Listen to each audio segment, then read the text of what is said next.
How much evidence do we have for Roman history? The short answer is much more than you probably think.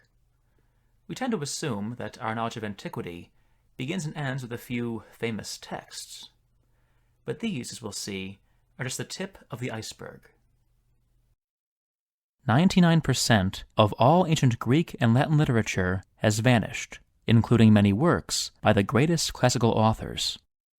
Only 7 of the 120 or so plays written by Sophocles have survived, and only 1 of Menander's 108 comedies. The scholar Didymus, the most prolific of all classical authors, wrote no fewer than 4,000 treatises. Not one is still extant. A remarkable number of Roman-era texts, however, still survive.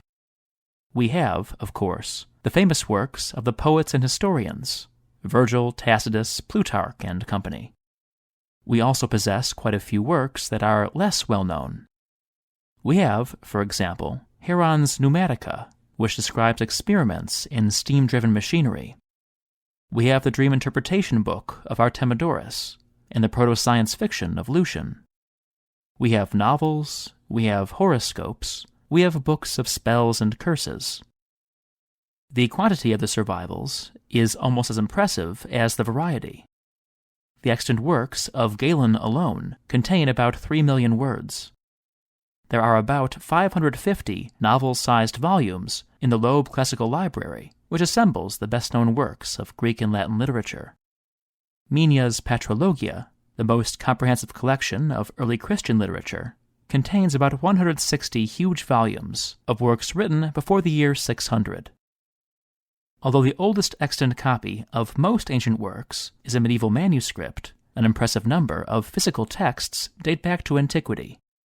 There are no fewer than 2,000 extant Latin manuscripts written before the year 800. One of the most remarkable, pictured here, is the Vatican Virgil, a deluxe illustrated edition of Virgil's poems produced around the end of the 4th century. The oldest known Latin manuscript is a fragment from the 1st century BC, which contains the work of a poet who was probably still alive when the manuscript was written. Thanks to papyri from Egypt, the number of extant ancient Greek manuscripts is even more impressive. So is their variety. Besides literary texts ranging from apocryphal gospels to the poems of Sappho, papyri preserve letters and petitions, contracts and wills, and all the details and debris of everyday life. We have no fewer than 2,000 records, for example, from the archives of a single estate.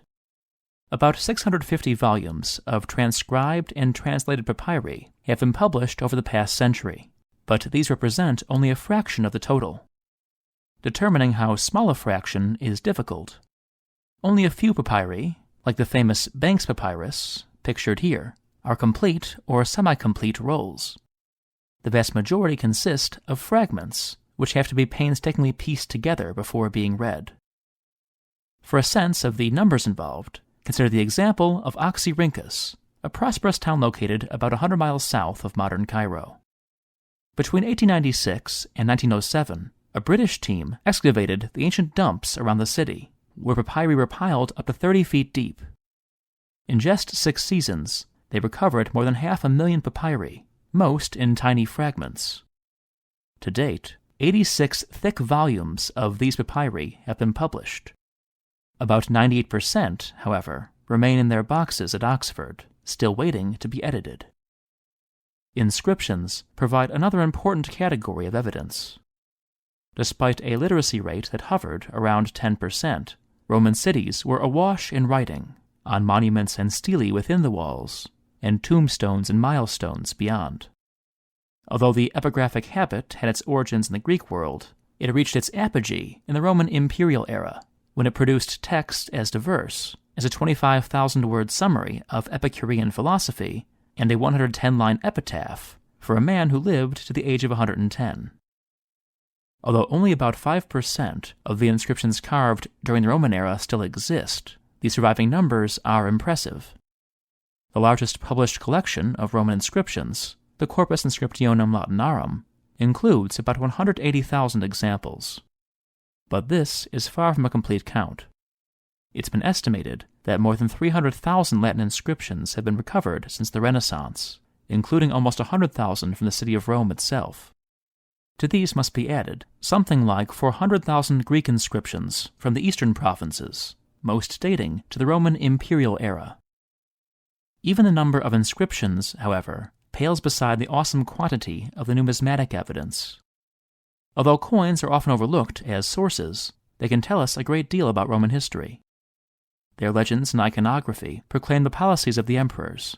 Their metal content tracks the progress of inflation, and their distribution in hoards provides invaluable information about the operations of the ancient economy. The Romans produced literally billions of coins over the course of their history. During the emergencies of the 3rd century, the emperors struck more than 1 million coins a day.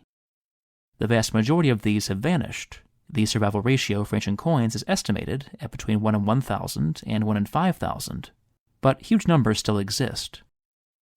The American Numismatic Society has almost 75,000 Roman coins in its collection. The Recca-Devnia hoard contained more than 100,000 silver denarii.